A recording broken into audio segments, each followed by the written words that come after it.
I grew up making art. It just always, I couldn't see myself doing anything else.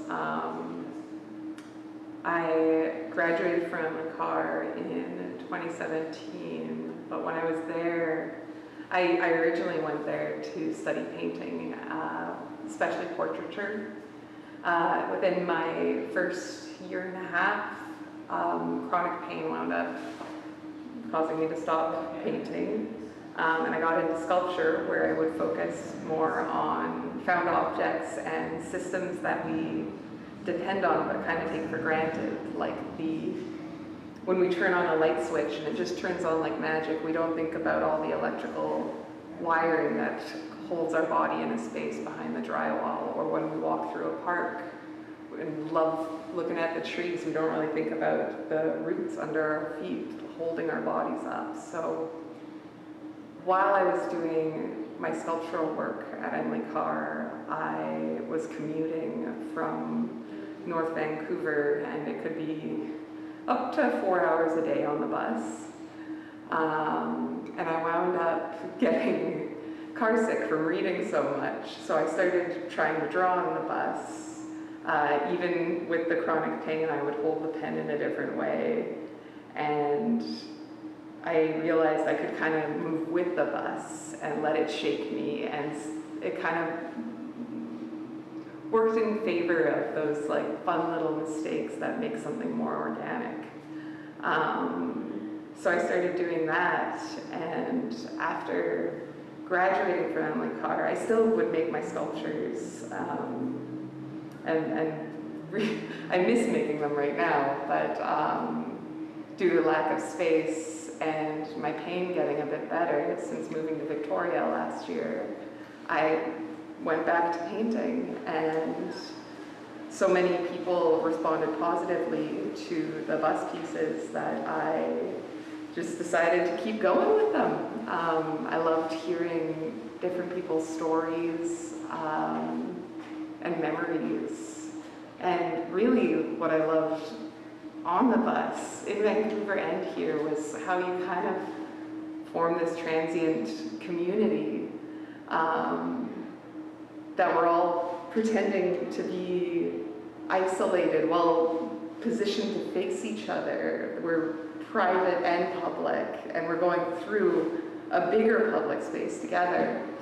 So it just seemed like a really interesting space, and yeah, just keep going with it. With this current exhibition, it's my first solo one at the Gage Gallery in Victoria. So I was excited to get to take up a little more space than the smaller spots we have in the back members gallery. Last fall, I found myself really delving into the bus pieces by making a bunch of tiny ones for our Winter Small Works show. And I found that was really satisfying because I could get them done pretty quickly. The scale was easy for me to handle because I didn't have a studio at the time. I was still looking for one in the city.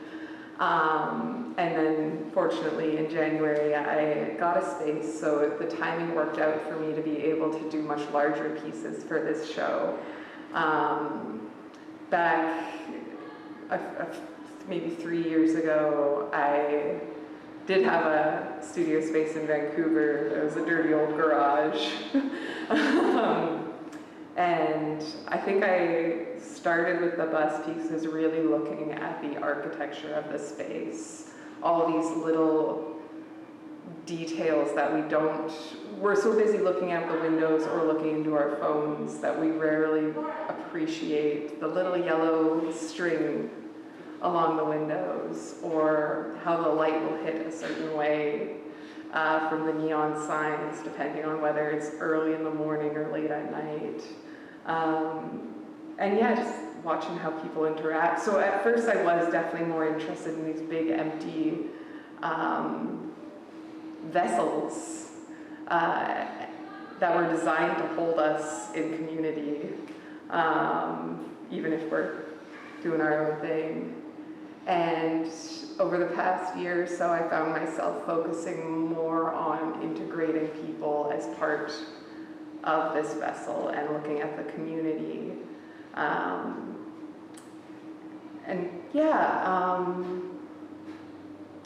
what they're doing, whether it's looking into their phone or talking to someone next to them or just staring into space. I feel like from moving to my smaller scale pieces to these large ones, I definitely started to feel a bit constrained.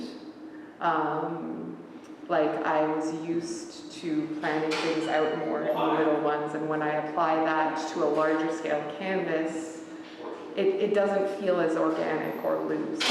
I felt tight. So in the middle of making the two very large pieces for this show, I realized that, and I went out and bought a few more medium-sized canvases just to go loose with. So I was able to just play, and I loved the results of that so much more, as much as I love all the pieces in the show.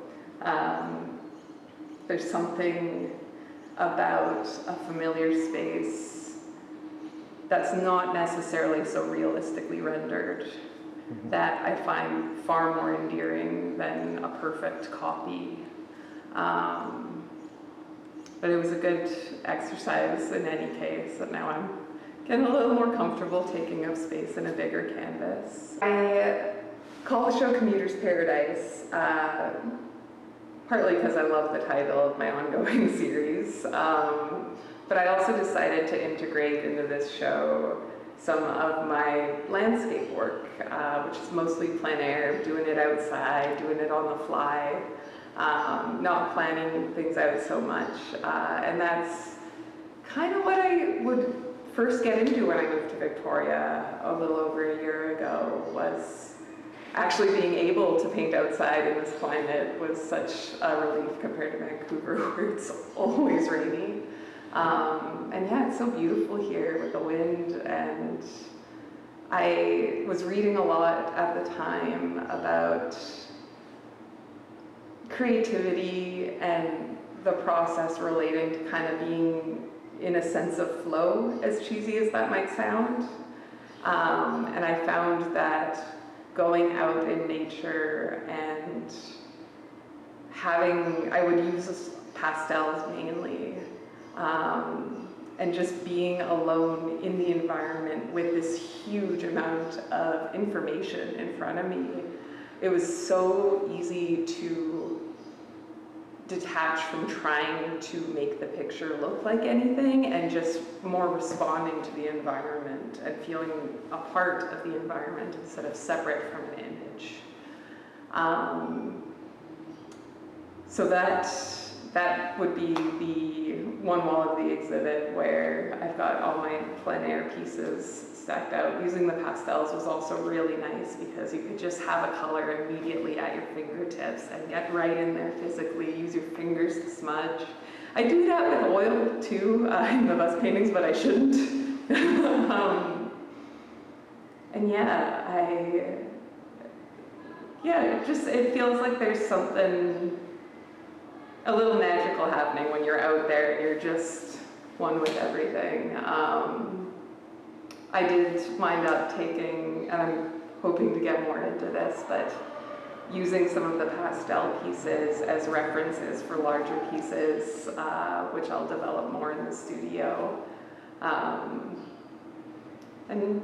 thought it would be really interesting to have that, I hate the word juxtaposition, but contrast between the bus pieces being inside a moving vessel and being outside enjoying nature, and